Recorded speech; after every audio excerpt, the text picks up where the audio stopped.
for how many years, I don't know. Ma written at this statement where Minister for Information for Gambia a release up.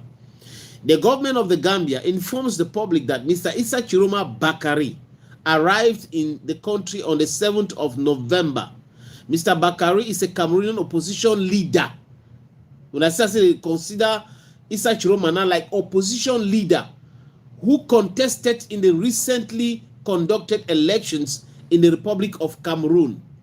He is being hosted temporarily in the Gambia purely on humanitarian grounds in the spirit of African solidarity and for the purpose of ensuring his safety, while discussions continue to pursue a peaceful and diplomatic resolution to the post-electoral tension in Cameroon.